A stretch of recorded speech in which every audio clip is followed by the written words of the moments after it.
ya, merek Aqua ya. Coba kita tes. Hidupin, memang betul apa yang mati nih? Pengering apa pencuci? Pencuci, oh ya. Pencucinya hidup. Kita tes pengeringnya. Mati. Pengering yang mati. Nah, kalau dibuka dia mati sendiri dia. Harus ditutup. Nah, mati. Yuk kita cek, bongkar langsung. Apa yang bermasalah?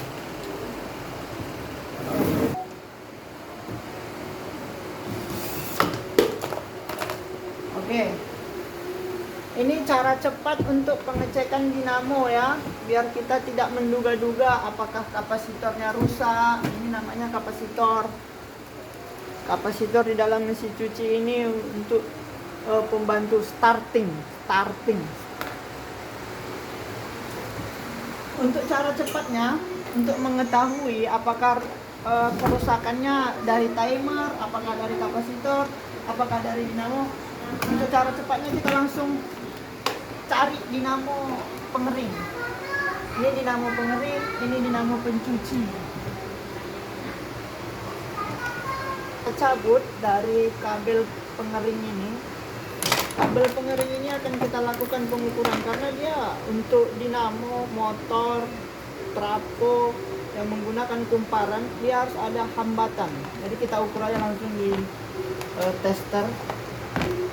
Untuk menggunakan tester kita gunakan ohm, satuan ohm. Nah, ini 2 untuk ke kapasitor, 1 netral, COM. Jadi COM akan kita ukur ke salah satu kaki kapasitor.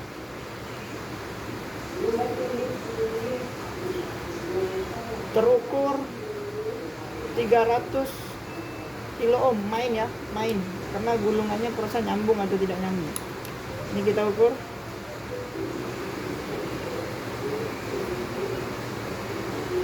143 ohm. Kalau ini tetap. Yang ini kita ulang.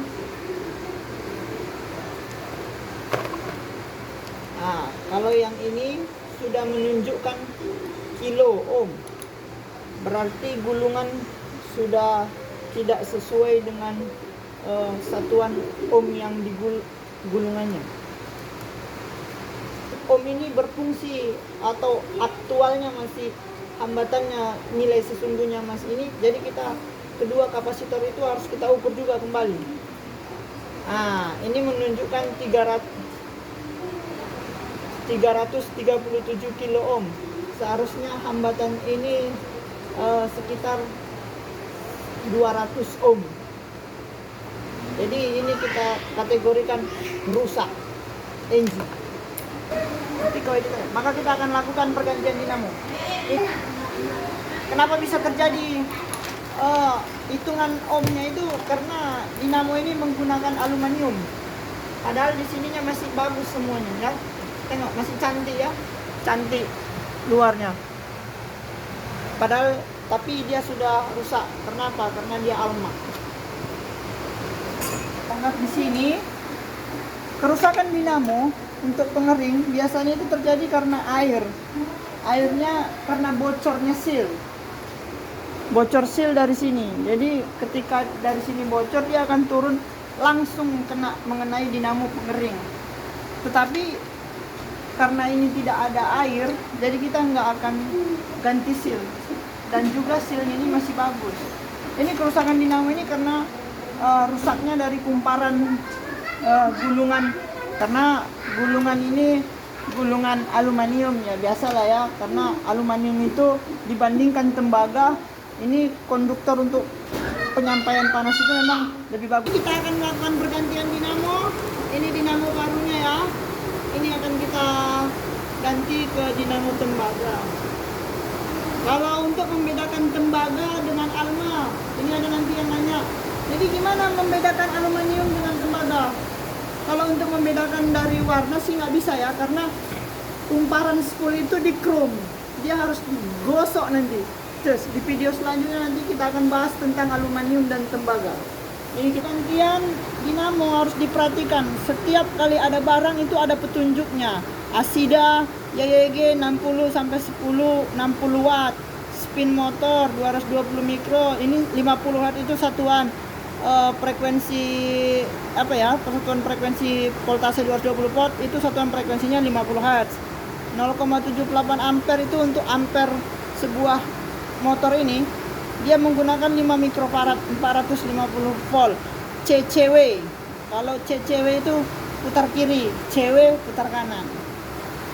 Tangan dinamo, hal-hal yang harus diperhatikan pada saat pemasangan itu setelah kita pasang, yang harus diperhatikan itu pada saat pemasangan dinamo spin agar tidak terjadi komplainan atau ini harus betul-betul diperhatikan.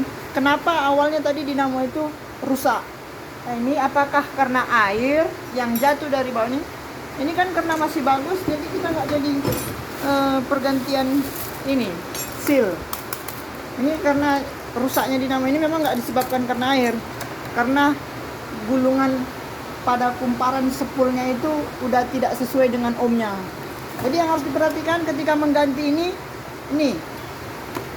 Nah, ini harus diperhatikan, harus sentral ya pemutarannya.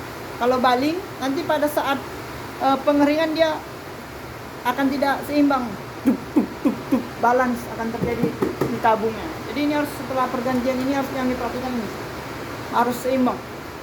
Oke. Pemasangan pada ground, kalau kita habis dari pergantian ini harus ground harus dipasang ya.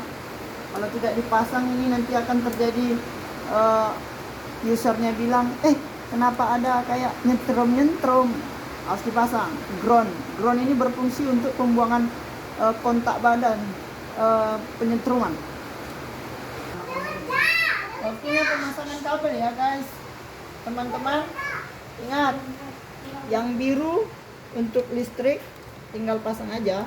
Ini ada sesuai petunjuk. Makanya kalau kita setiap kerja itu ada petunjuknya ini. Ini semua dikasih tahu, ini skema. Di mana-mana setiap peralatan elektronik itu ada skemanya. Oke.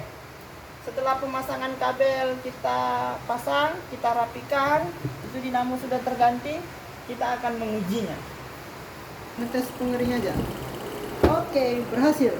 Kita buka, dia akan mengerem sendiri. Kita tutup. Kenapa dia begitu? Karena di sini ada switch untuk mematikan. Ketika kita buka pintu, di sini ada switch, langsung dia akan terang mati, dan di sini akan terang sendiri. Nah, di sini akan kita lihat dia berputar normal. Nah, oke teman-teman, berhasil. Oke, kita kasih selanjutnya apa yang mau kita kerjakan.